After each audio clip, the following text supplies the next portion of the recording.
Rajshahi rail স্টেশনের ওয়াশপিটের সামনে ঢাকাগামী ধূমকেতু এক্সপ্রেস ও পঞ্চমগামী বাংলা বান্ধা এক্সপ্রেস ট্রেনের মধ্যে সংঘর্ষের ঘটনা ঘটেছে।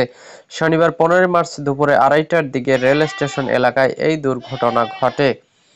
বিষয়টি নিশ্চিত করে স্টেশন মাস্টার আবুল কালাম আজাদ বলেন, বাংলা বান্ধা ওয়াশপিট থেকে স্টেশনের দিকে আর ধূমকেতু এক্সপ্রেস স্টেশন থেকে ওয়াশপিটের দিকে যাচ্ছিল।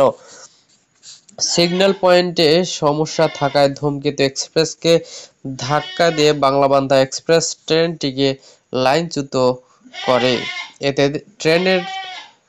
এতে দুটি ট্রেনের একাধিক বগি ক্ষতিগ্রস্ত হয়েছে, তবে হতাহতের কোনো খবর পাওয়া যায়নি। বর্তমানে এক লাইনে ট্রেন চলাচল বন্ধ রয়েছে।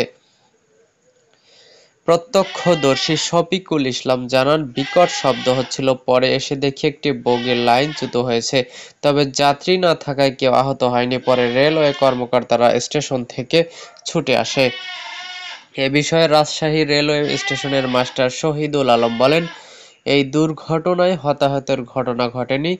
দুই ট্রেনের কোনো যাত্রী ছিল না। বাংলা বান্ধা ওয়াশপিট স্টেশনে ফিরছিল আর ধূমকেতু ওয়াশপিটে যাচ্ছিল। এ সময় এই দুর্ঘটনা ঘটে।